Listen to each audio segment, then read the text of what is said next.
ವಿಚಾರವಾಗಿ ಚಾಮರಾಜನಗರದಲ್ಲಿ ಭರ್ಜರಿ ಸಮಾವೇಶ.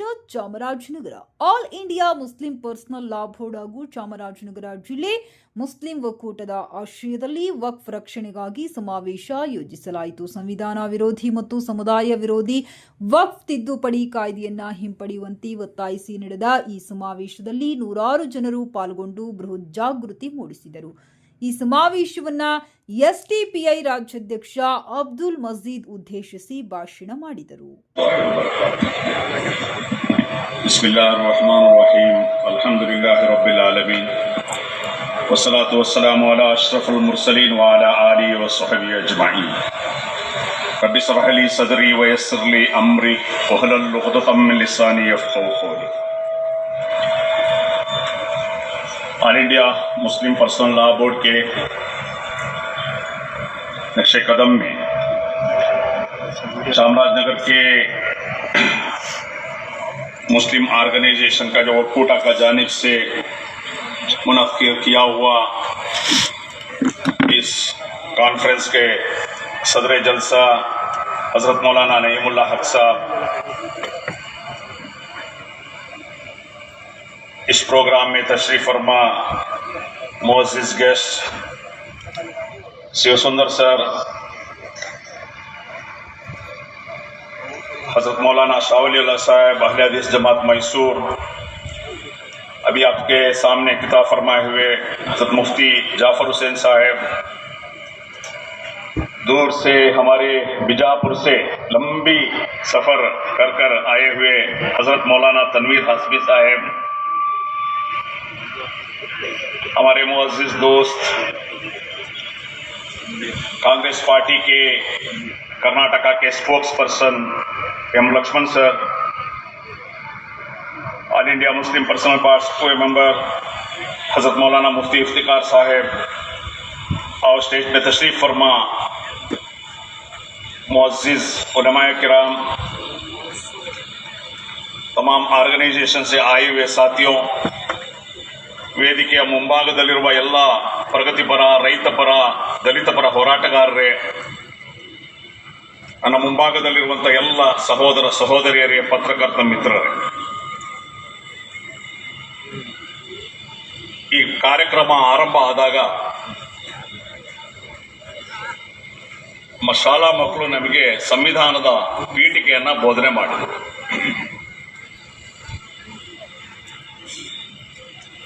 ಆ ಸಂವಿಧಾನದ ಪೀಠಿಕೆಯಲ್ಲಿ ಹೇಳಿದ್ರು, ಭಾರತದ ಎಲ್ಲ ಪ್ರಜೆಗಳಿಗೆ ಸಾಮಾಜಿಕ, ಆರ್ಥಿಕ ಮತ್ತು ರಾಜಕೀಯ ನ್ಯಾಯವನ್ನು, ವಿಚಾರ, ಅಭಿವ್ಯಕ್ತಿ, ನಂಬಿಕೆ, ಧರ್ಮ ಮತ್ತು ಉಪಾಸನೆಯ ಸ್ವಾತಂತ್ರ್ಯವನ್ನ ದೊರೆಯುವಂತೆ ಮಾಡಲಾಗಿದೆ. ನಮಗೆ ನಾವೇ ಈ ಸಂವಿಧಾನದ ಈ ಆಶಯಗಳನ್ನ ಮಾಡಿ ಅರ್ಪಿಸಿಕೊಂಡಿದ್ದೇವೆ. ನಾವು ಇವತ್ತು ಈ ವಕ್ಫ್ ಕಾಯ್ದೆನ ವಿರೋಧ ಮಾಡ್ತಾ ಇರೋದು ಇದಕ್ಕೋಸ್ಕರನೇ. ಯಾಕಂದ್ರೆ ಈ ವಕ್ಫ್ ಕಾಯ್ದೆ ನಮ್ಮ ನಂಬಿಕೆ, ಧರ್ಮ ಮತ್ತು ಉಪಾಸನೆಯ ಸ್ವಾತಂತ್ರ್ಯ ಏನಿದೆ, ಆ ಸ್ವಾತಂತ್ರ್ಯನ ಕಿತ್ಕೊಳ್ತಾ ಇದೆ ಅನ್ನುವಂತ ಕಾರಣ. ये वक्फ एक्ट जो है जारी तो कर लिए, अभी अमल में आना बाकी है. एक्ट बन गया, कोर्ट में रहने की वजह से ये अमल में नहीं आया. अमल में आया तो क्या होगा?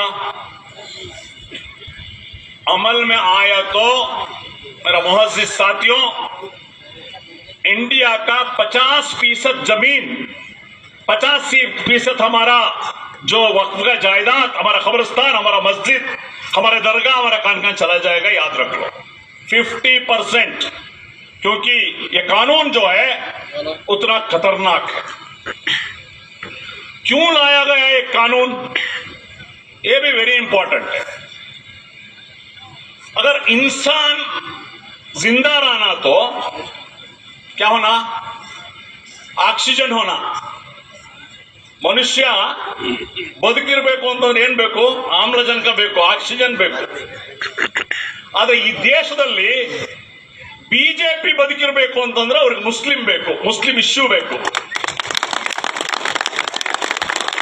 ನಾನು ಚಾಲೆಂಜ್ ಮಾಡ್ತೀನಿ ನರೇಂದ್ರ ಮೋದಿ ಅವರಿಗೆ, ಬಿಜೆಪಿ ಅವರಿಗೆ ನಾನು ಚಾಲೆಂಜ್ ಮಾಡ್ತೀನಿ. ನಿಮಗೆ ಮುಸಲ್ಮಾನರನ್ನ ದ್ವೇಷಿಸದೆ, ಮುಸಲ್ಮಾನರ ಅಜೆಂಡಾ ತೆಗೆದುಕೊಳ್ಳದೆ, ಮುಸಲ್ಮಾನರ ಹೆಸರು ಬಳಸದೆ ಒಂದು ಪಂಚಾಯಿತಿ ಎಲೆಕ್ಷನ್ಗೂ ನೀವು ಗೆಲ್ಲಕ್ಕಾಗಲ್ಲ. ಮುಸಲ್ಮಾನರು ಅನ್ನುವಂಥದ್ದು ಬಿಜೆಪಿಗೆ ಆಕ್ಸಿಜನ್ ಇದಾಗೆ, ಆಮ್ಲಜನಕ. ಅದಿಲ್ಲ ಅಂದ್ರೆ ಇಲ್ಲ, ಬಿಜೆಪಿ ಸತ್ತೋಯ್ತು, ಸಮಾಧಿ. ಆ ಕಾರಣಕ್ಕೆ ಅವರು ಆಗಾಗ ಶಿವಸಂದ್ರ ಅವರು ಹೇಳಿದಾಗ ಆಗಾಗ ಮುಸ್ಲಿಂ ಇಶ್ಯೂ ಹೇಳಿದಾಗ ಇದು ವಕ್ಫ್ ಮುಗಿದ್ರೆ ಇನ್ನೊಂದು ತಗೊಳ್ತಾರೆ. ಹಿಂದೂ ಮುಸ್ಲಿಂ ಮಾಡಿನೇ ಇವ್ರು ಗೆಲ್ಲಬೇಕೆ ಹೊರತು ಅಭಿವೃದ್ಧಿಯ ವಿಚಾರದಲ್ಲಿ ಇವ್ರು ಗೆಲ್ಲಕ್ಕೆ ಸಾಧ್ಯನೇ ಇಲ್ಲ. ಚಾಲೆಂಜ್ ಮಾಡಿ ನಾನು ಹೇಳಿ. ಇವರು ಏನ್ ಹೇಳ್ತಾರೆ, ಹಲವಾರು ಪತ್ರಕರ್ತರು ಇದ್ದಾರೆ, ಬಹುಶಃ ಉರ್ದುವಲ್ಲಿ ಮಾತಾಡಿದ್ರೆ ಅವ್ರಿಗೆ ಅರ್ಥ ಆಗಲ್ಲ. ಜನರಿಗೆ ಇದು ವಿಷಯ ತಲುಪಬೇಕು. ಯಾಕೆ ಈ ಮುಸಲ್ಮಾನರು ಇದನ್ನ ವಿರೋಧಿಸ್ತಾರೆ, ಅಥವಾ ಜಾತ್ಯತೀತರು ಪ್ರಗತಿಪರರು ಯಾಕೆ ವಿರೋಧಿಸ್ತಾರೆ ಅಂತಂದ್ರೆ ಸಂವಿಧಾನದ ವಿರೋಧಿ ಆಗಿದೆ ಅನ್ನುವಂಥ ಕಾರಣಕ್ಕೆ. ಬರೀ ಮುಸ್ಲಿಂ ವಿರೋಧಿ ಮಾತ್ರ ಅಲ್ಲ, ಸಂವಿಧಾನದ ಆಶಯಗಳಿಗೆ ವಿರುದ್ಧ ಸುಮಾರು ವಿಷಯಗಳು ಶಿವಸುಂದರ್ ತಮ್ಮ ಮುಂದೆ ಇಟ್ಟರು.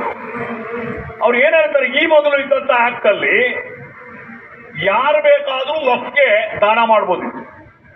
ಒಬ್ಬ ಹಿಂದೂ ಯಾವ ಕಮ್ಯುನಿಟಿ ಬೇಕಾದ್ರೂ ದಾನ ಮಾಡ್ಬೋದಿತ್ತು, ಅದು ಅವನಿಷ್ಟ. ಇದರಲ್ಲಿ ಏನ್ ಹೇಳ್ತಾರೆ ಅಂದ್ರೆ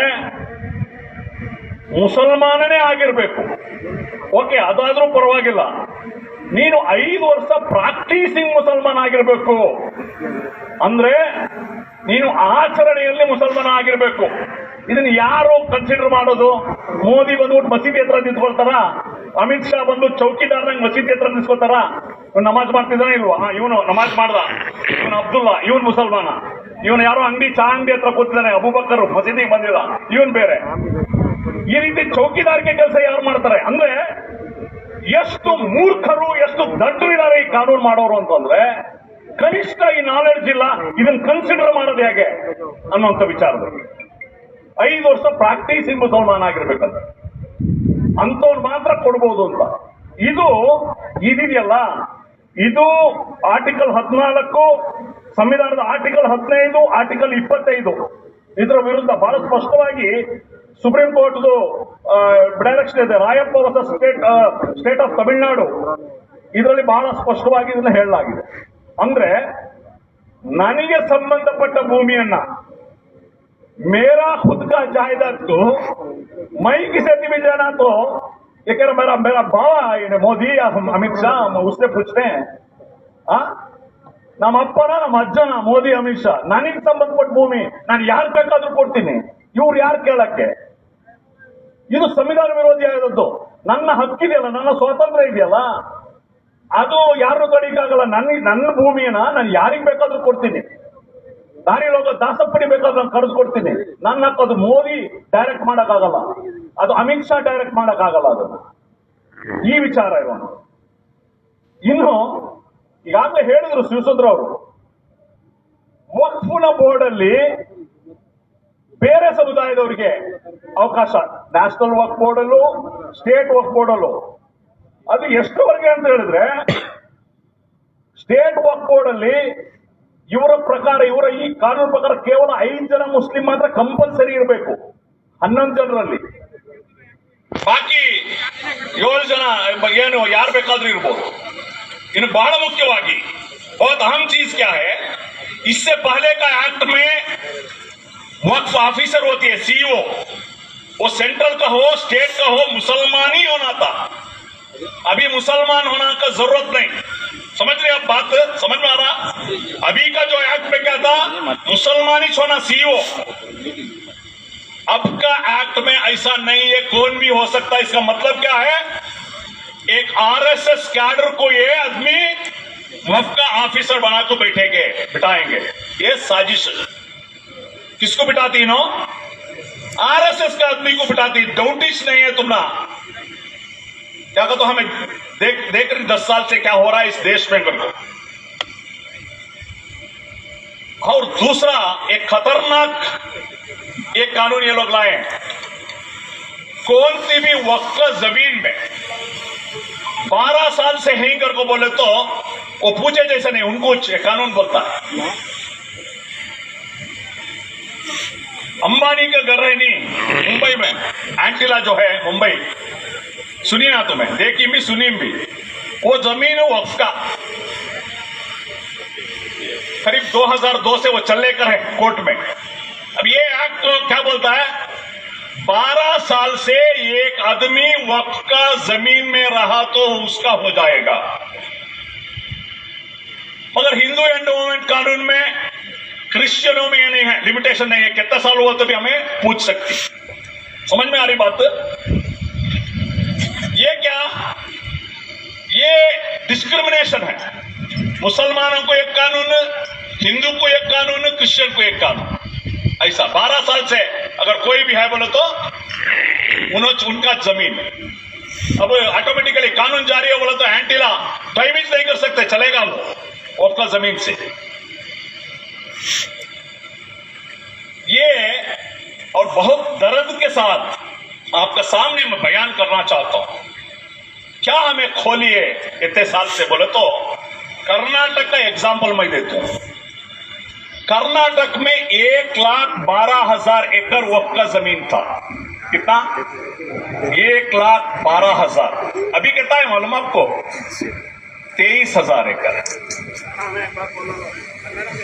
23,000 एकड़। ये 75,000 एकड़ कैसा गया मालूम? कर्नाटक में लैंड रिफॉर्म्स एक्ट बोल कर आया, उसमें गया। हालांकि वक्फ का जमीन को ये अप्लाई नहीं होता, समझ में आ रहा? ये जो रिलीजियस पर्पस के लिए दिया हुआ है,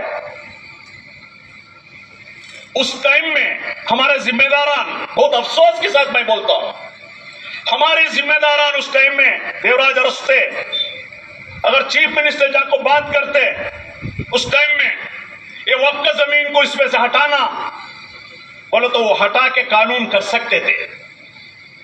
जो वक्फ का जमीन रिलीजियस पर्पस के लिए है, ये हटाओ बोले तो उस टाइम हटा सकते थे। चलो चले गया। उसके बाद उस टाइम का वक्फ बोर्ड हो, जिम्मेदारा हो, कोर्ट को जा सकते थे, कोर्ट से खड़ा कर सकते थे, स्टॉप कर सकते थे, हमारा हुकूक हमें ले सकते थे। मगर अफसोस इस बात की है वो जिम्मेदार उसके बारे में फिक्र करे नहीं, सोचे नहीं, चले गया हमारा 70,000 एकड़ जमीन। एक जजमेंट है, आप पढ़ना हमारे नौजवान साथियों। उडुपी आदमार मठ was state of Karnataka government. Udupi का आदमारू मठ का जमीन ऐसा लैंड रिफॉर्म्स एक्ट में गया था। भू न्याय मंडली में एक आदमी उसमें वो मठ का जमीन में खेती बाड़ी करता, उन्हें क्या करे, एप्लीकेशन डालिया भू न्याय मंडली में और इसका ट्रिब्यूनल में, लैंड ट्रिब्यूनल उनको दिए। उसे क्या कहते, लैंड रिफॉर्म्स एक्ट में उसे होता है उड़वाने भूमि कर। उसके बाद मठ वाले कोर्ट को गए, हाई कोर्ट को, ये जो जमीन जो है ये रिलीजियस पर्पस के लिए दिया हुआ जमीन है, ये व्यक्ति का नहीं है, इंडिविजुअल का नहीं है या गवर्नमेंट का नहीं है, ये जो मठ का है, मठ जो है रिलीजियस पर्पस के लिए दिया हुआ जमीन है, उसलिए ये लैंड रिफॉर्म्स में नहीं आता बोलकर वादा करें वो एडवोकेट्स, वो मठ वाले, वो आदमी से छीन कर मटकू हो गया वो जमीन। ये जजमेंट है कर्नाटका का। अगर मटकू जजमेंट होता है, देवल को यह जजमेंट होता है, वक्फ को क्यों नहीं होता? ये कोताही हमारे से हुए हैं नौजवान साथियों। क्योंकि हमारे परेशानी क्या मालूम, हमें फुल बिजी,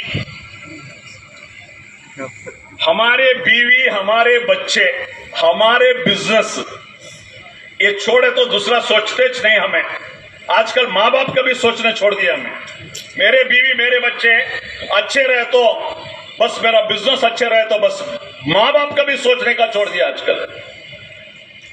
कौम का फिक्र करने वाले इस देश में क्या हो लेकर है, इस स्टेट में क्या हो लेकर है, इस नगर सभा में क्या हो लेकर है, इस पंचायत में क्या हो लेकर है, हमारे माहौल में क्या हो लेकर है, क्या साजिश चल रहा है, इसके देखने वाले, सोचने वाले लोग नहीं हैं, फिक्र करने वाले लोग नहीं हैं। वो आरएसएस करती है, वो बजरंग दल करती है, वो दूसरे कम्युनिटी करता है। ये जो वक्फ एक्ट आया ना, वक्फ एक्ट, क्या समझ को ये वक्फ एक्ट जो बनाए है, क्या किरण रिजिजू बनाया कर को सोच करेंगे आप? ये एक्ट जो है आरएसएस का टॉप एडवोकेट्स, टॉप इंटेलेक्चुअल्स बैठ को बनाती, खाली पेपर देते सो इनो, क्या करते सो? पेपर देते सो, इनो जाको उसको देखो पढ़ना सो, बनाते सो कौन? आरएसएस का माइंड जो है, आरएसएस का इंटेलेक्चुअल्स जो है, ये लोग बनाती। ये सर पूरे पपेटा इन लोग, उन्होंने क्या बोलती? नागपुर का आरएसएस का बिल्डिंग में क्या तय होता है वो मोदी लेके आता है, अमित शाह लेके आता है। ऐसे सोचने वाले हमारे कौम में कौन है? ऐसे फिगर करने वाले कौन है? 24/7 वॉच डॉग का जैसा देश में क्या हो रहा है, स्टेट में क्या हो रहा है, पंचायत में क्या हो रहा है, नगर सभा में क्या हो रहा है, वक्फ बोर्ड में क्या हो रहा है, मीडिया में क्या हो रहा है, कौन देख रही भाई? बिरयानी खाने को मस्त है हमें,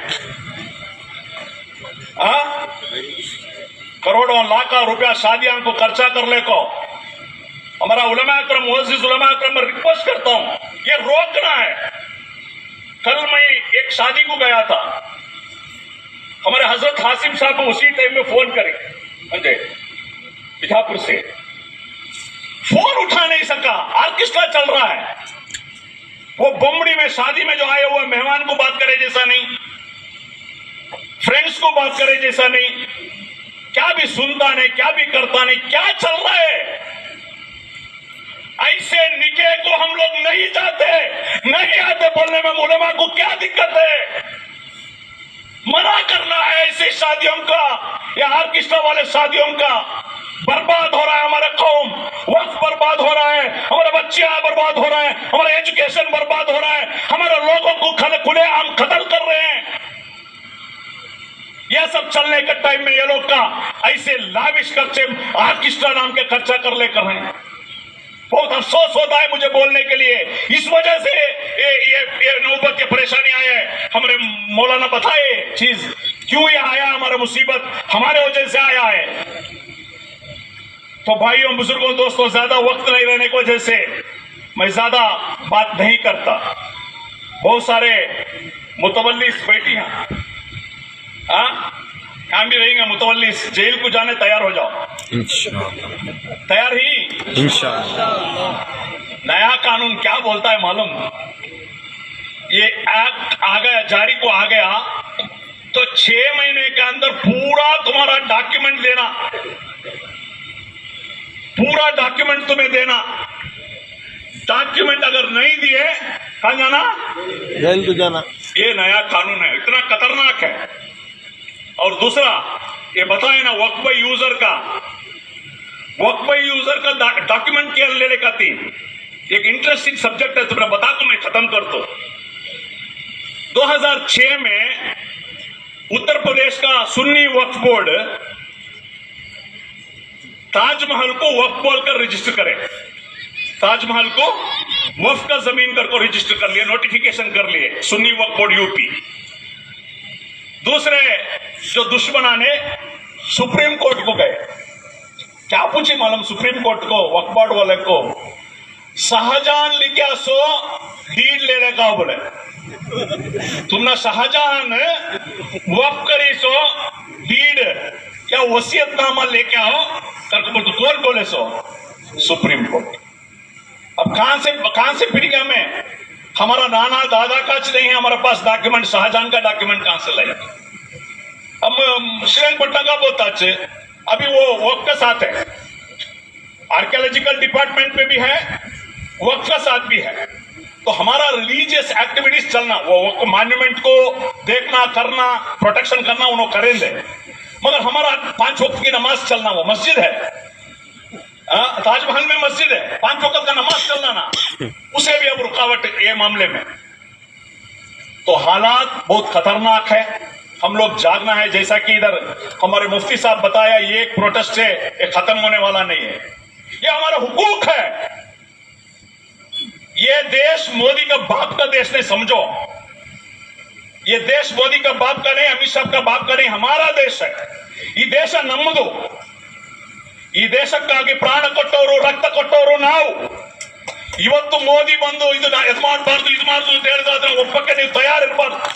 ಯಾವುದೇ ಹೋರಾಟಕ್ಕೆ ಸಜ್ಜಾಗಬೇಕು।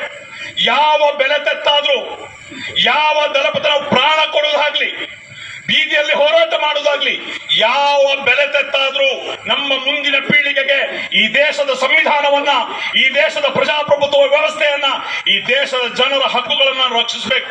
ಅದಕ್ಕಾಗಿ ಎಷ್ಟು ಜನ ಪ್ರಾಣ ಕೊಡಬೇಕು ತಯಾರಾಗಬೇಕು, ಎಷ್ಟು ಹೋರಾಟಕ್ಕಾದ್ರೂ ತಯಾರಾಗಬೇಕು।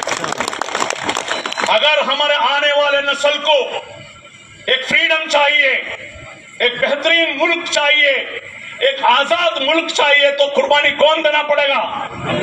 ये एक जनरेशन इंशाल्लाह कुर्बान दे डालेंगे इंशाल्लाह। इतने ही कहते हुए मैं बात को खत्म करता हूँ। वाखिरु दावाना अनिल हम्दुलिल्लाहि रब्बिल आलमीन। अस्सलामु अलैकुम व रहमतुल्लाहि व बरकातुहू। जिंदाबाद जिंदाबाद हिंदुस्तान जिंदाबाद, जिंदाबाद जिंदाबाद हिंदुस्तान जिंदाबाद।